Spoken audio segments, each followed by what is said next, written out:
ये वीडियो जरा मुलाहिजा कीजिएगा, उसके बाद इस पर गुफ्तगू करते हैं। बेशक कामयाब हो गया वो जिसने अपने नफ्स को पाकीज़ा बना लिया। मैंने ये आयत पहली बार उस वक्त पढ़ी जब मैं खुद से थक चुका था, जब मुझे अपने ही नफ्स से शिकायत थी, जब बार बार तौबा करने के बावजूद मैं बार बार वही गलतियां कर रहा था, और जब मुझे लगने लगा था कि शायद मैं कभी वैसा नहीं बन सकूंगा जैसा बनना चाहता था।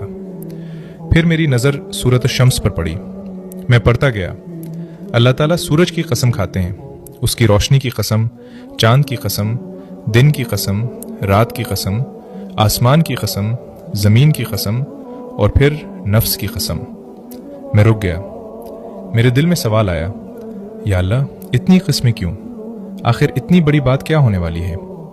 मैंने आगे पढ़ा, कद अफलह मन ज़क्काहा, बेशक कामयाब हो गया वो जिसने अपने नफ्स को पाकीज़ा बना लिया। न जाने क्यों ये आयत सीधी मेरे दिल में उतर गई, क्योंकि मैं समझता था कि कामयाबी कुछ और होती थी है। मैं समझता था कि कामयाबी वो है जब सब ठीक हो जाए, जब दुआएं कबूल हो जाएं, जब जिंदगी आसान हो जाए, जब दिल को वो सब मिल जाए जिसकी वो ख्वाहिश करता है।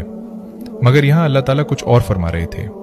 वो ये नहीं फरमा रहे थे कि कामयाब वो है जिसने दुनिया जीत ली, बल्कि फरमा रहे थे कि कामयाब वो है जिसने अपने नफ्स को जीत लिया। मैं खामोश हो गया, क्योंकि दुनिया से लड़ना शायद आसान है, मगर अपने नफ्स से लड़ना बहुत मुश्किल है। वो नफ्स जो हर बार गुनाह को खूबसूरत बना देता है, जो हर बार कहता है बस एक बार और, बस इतना तो चलता है, सभी तो करते हैं, और फिर इंसान आहिस्ता आहिस्ता अपने रब से दूर होने लगता है। मुझे पहली बार एहसास हुआ कि मेरी असल जंग लोगों से नहीं थी, हालात से नहीं थी, किस्मत से नहीं थी। मेरी असल जंग मेरे अपने नफ्स से थी। वो नफ्स जो कभी तकब्बुर करता है, कभी हसद करता है, कभी नाराज होता है, कभी ख्वाहिशात के पीछे भागता है, और कभी अल्लाह को भूल जाता है। फिर मैंने अगली आयत पढ़ी, वक़द ख़ाब मन दस्साहा, और नामुराद हो गया वो जिसने अपने नफ्स को आलूदा कर लिया। यहाँ आकर मुझे लगा जैसे अल्लाह ताला कामयाबी और नाकामी की बिल्कुल नई तारीफ दे रहे हों, क्योंकि मुमकिन है दुनिया की नज़र में कोई बहुत कामयाब हो मगर अपने नफ्स से हार चुका हो, और मुमकिन है दुनिया की नज़र में कोई आम इंसान हो मगर अल्लाह ताला के नज़दीक कामयाब हो, क्योंकि वो हर रोज़ अपने नफ्स के खिलाफ जिहाद कर रहा होता है। तब मैंने समझा कि साले बनना एक मंजिल नहीं, यह हर रोज़ का इंतखाब है।